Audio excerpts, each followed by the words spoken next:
Bonjour les amis. Dans la vie, il y a des moments forts. Le premier moment fort, c'est la naissance. Nous sommes contents de venir au monde et nous venons en regardant où nous allons. Un jour viendra un moment ultime que nous n'aimons pas beaucoup. Moi non plus, je ne l'aime pas. Ça sera la mort. Et nous marchons à reculons. Quand quelqu'un meurt, personne n'est content. Alors à ce moment-là, on se demande, mais pourquoi il est parti? À la question pourquoi il est parti, on peut chercher la réponse dans deux directions. Première direction toute simple, c'est de demander à l'hôpital où il est décédé de quoi est-ce qu'il est mort. Et les médecins vont vous demander, vous voulez que l'on fasse l'autopsie? Oui, on fait l'autopsie et on vous dit les causes de la mort. Une autre voie, c'est d'aller voir un voyant, un pasteur, et de lui demander, mais dites-nous d'où vient cette mort.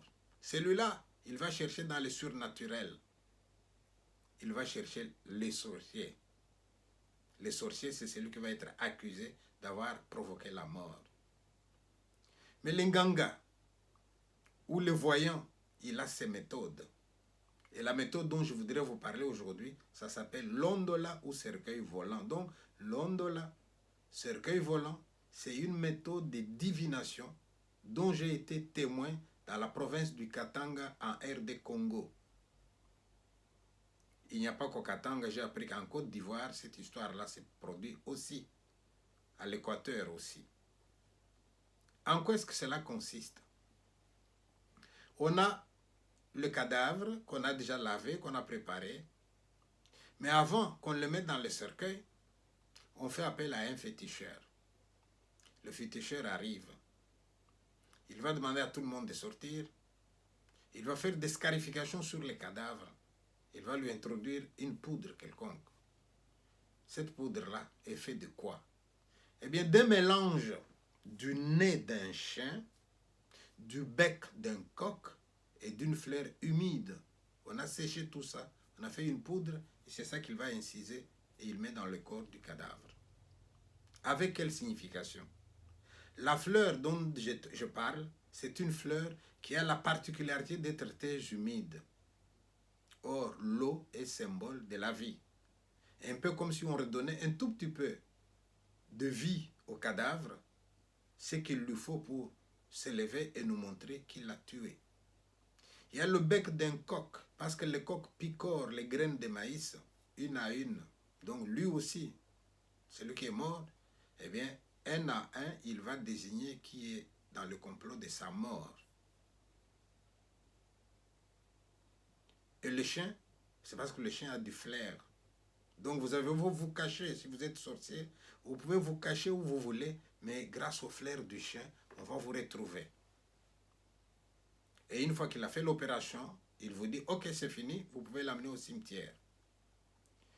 Le cercueil est sur les épaules de certaines personnes du village, des garçons les plus forts. Ils avancent vers le cimetière. Un moment, on les voit s'arrêter, on les voit reculer, on les voit aller à gauche, on les voit aller à droite et ils sont en transe. De temps en temps, il y a quelqu'un avec de la farine blanche qui le jette sur le cercueil. Et quand il jette sur le cercueil, le mouvement devient de plus en plus fort. Et le porteur témoigne pour vous dire, quand on jette la farine, on entend même les morts qui respirent, qui fait et qui cherchent qui l'a tué. Alors on arrive dans le village, on dépose le cercueil devant une case. Déposer le cercueil devant une case, c'est donc dire que l'habitant de cet endroit-là, c'est lui le sorcier. On va piller sa maison. On va les lyncher. Et il y en a même qui peuvent perdre la vie. S'il n'a pas payé la vie, on le prend, on le met devant le cortège. Allez, on marche jusqu'au cimetière. Comme ça, tu vas assister à l'enterrement de celui que tu as tué, entre guillemets. Ça ne suffit pas. Pendant qu'ils marchent, ils peuvent recommencer le même mouvement. Ça veut donc dire que les sorciers n'étaient pas seuls. Il y en a encore. Ils étaient nombreux pour la même personne. Et un à un, ils vont faire la même cérémonie. Et finalement, ils vont enterrer le mort. Une fois qu'on a enterré le mort et qu'on fait le bilan, vous avez un mort qui est mort dans le village, eh bien, il se pourrait qu'à la fin, vous avez 3 personnes qui ont été enterrées. Les 2 autres tuées par vengeance parce qu'ils ont été accusés d'être des sorciers. Le cas auquel j'ai assisté et dont je témoigne, c'était une dame qu'on a accusée d'être une sorcière. Cette dame a été frappée. On lui a donné à boire une mixture faite d'un mélange des ingrédients dont je ne peux pas vous parler ici, par pudeur. Et à la fin, la femme est tombée malade. Et quand elle est tombée malade, elle est allée à l'hôpital. Et à l'hôpital, le médecin a voulu savoir, mais qu'est-ce qui s'est passé pour qu'elle en arrive là? Et une fois qu'elle a raconté, on a appelé la police. Et la police est retournée au village. On a arrêté les chefs coutumiers, on a arrêté les porteurs et on les a amenés en ville pour les juger. Et là, on leur a posé la question. Vous êtes allés un peu à la morgue de l'hôpital, tous ces corps-là qui sont dedans.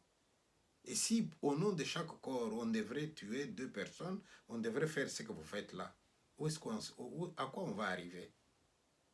Et on a donné l'ordre au chef. Vous rentrez dans votre village, vous mettez de l'ordre, vous faites en sorte que cette coutume-là soit bannie, on ne veut plus en entendre parler. Et je témoigne pour vous dire qu'à partir de ce moment-là, il n'y a plus rien qui s'est produit. Dans un autre village, il y avait un catéchiste. Il a vu qu'on doutait, qu'on accusait. Et lui, il est arrivé. Il a dit aux gens là-bas, vous accusez des innocents pour rien.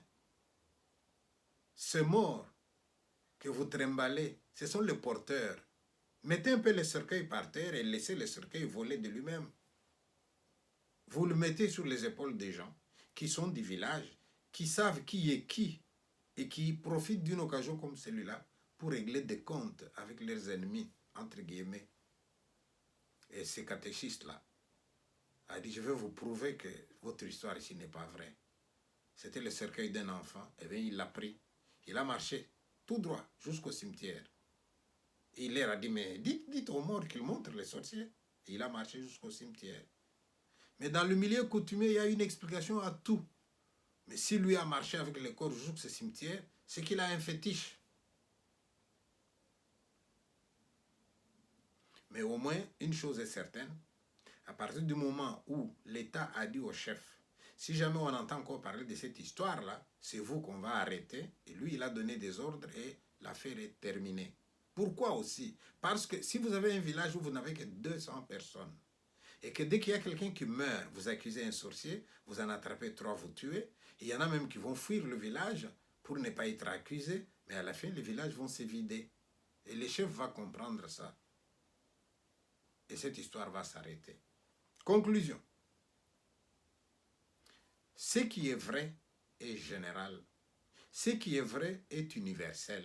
Lorsque vous avez quelque chose qui ne se produit que dans un coin d'un village, d'un pays, c'est que c'est particulier à cet endroit-là.